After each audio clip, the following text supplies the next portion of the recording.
Hi, ich bin Alex von meinbafög.de und auf unserem Kanal erfährst du alles zum Thema BAföG.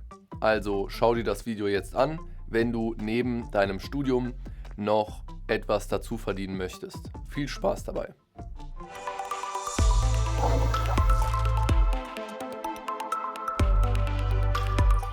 In diesem Video geht es um das Thema Nebenjob. Darfst du BAföG bekommen und gleichzeitig einen Nebenjob haben? Während deines Studiums und während der Zeit, in der du BAföG erhältst, darfst du selbstverständlich einen Nebenjob haben und ausführen. Dabei spielt es keine Rolle, ob du einen Minijob, zum Beispiel in einem Restaurant als Kellner oder Kellnerin hast, ob du Werkstudent bzw. Werkstudentin bist oder neben deinem Studium selbstständig arbeitest. Du musst dich nur an ein paar Regeln halten. Die erste Regel ist, dass es eine Obergrenze für dein Einkommen gibt, das du maximal verdienen darfst, den sogenannten Freibetrag. Die zweite Regel ist, dass du bei einer Werkstudententätigkeit nur maximal 20 Stunden in der Woche arbeiten darfst. Genaueres dazu findest du auch in unserem Blogbeitrag. Den Beitrag haben wir dir in der Videobeschreibung verlinkt. Wie viel darfst du verdienen, ohne dass es auf das BAföG angerechnet wird? Wie schon gesagt, gibt es einen Freibetrag für dein Einkommen. 330 € monatlich bleiben grundsätzlich von deinem Einkommen anrechnungsfrei. Fragst du dich jetzt, ob du überhaupt dann einen 520-€-Job haben darfst?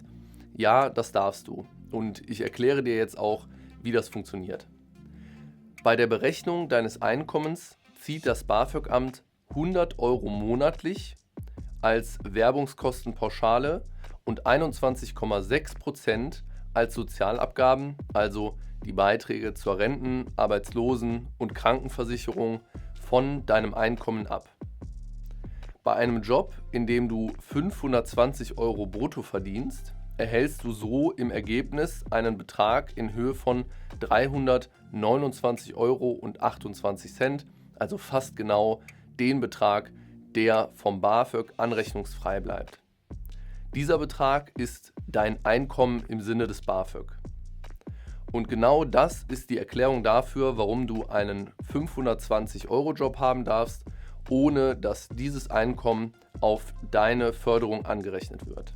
Die gleiche Formel gilt übrigens auch, wenn du als Werkstudent oder als Werkstudentin arbeitest. Was passiert, wenn du mehr verdienst? Grundsätzlich kannst du während deines Studiums so viel verdienen, wie du möchtest. Auf eine Sache solltest du aber immer achten. Verdienst du mehr als 520 € brutto, wird dir dieser übersteigende Betrag von deinem BAföG abgezogen. Schauen wir uns dazu einmal ein Beispiel an. Nehmen wir an, du bist Werkstudent und verdienst 700 € brutto monatlich. Davon abgezogen werden die Werbungskostenpauschale 100 € und die Sozialabgaben. Es ergibt sich ein anzurechnendes Einkommen von 470,40 €. Da wir ja wissen, dass 330 € von deinem Einkommen anrechnungsfrei bleiben, werden dir also im Endeffekt nur 140,40 € von deinem BAföG abgezogen. Es handelt sich dabei um den übersteigenden Teil des Freibetrags. Was gibst du im BAföG-Antrag an, wenn du noch nicht genau weißt, wie viel du verdienen wirst? Es ist sehr wichtig, dass du bei der Angabe deines Einkommens ehrlich bist. Denn es ist verboten, falsche Angaben zu machen. Das ist nämlich dann ein BAföG-Betrug und wird strafrechtlich verfolgt. Jetzt bist du dir aber vielleicht unsicher, was du bei deinem voraussichtlichen Einkommen im Förderungszeitraum eintragen sollst. Wenn du zum Zeitpunkt der Antragstellung schon einen Arbeitsvertrag hast, dann trag die Vergütung aus deinem Arbeitsvertrag ein. Hast du nur vorzuarbeiten, aber du hast noch gar keinen konkreten Arbeitsplan und du hast auch noch keine Stelle, dann trag erst einmal 0 € bei dem Feld zu deinem Einkommen ein. Vergiss aber nicht, dem BAföG-Amt deinen Verdienst so schnell wie möglich mitzuteilen, sobald du einen Arbeitsvertrag vorliegen hast. Denn am Ende des Bewilligungszeitraums ermittelt das BAföG-Amt, wie hoch dein Einkommen tatsächlich war. Falls dein Einkommen niedriger war, als du angegeben hast, bekommst du eventuell eine Rückzahlung.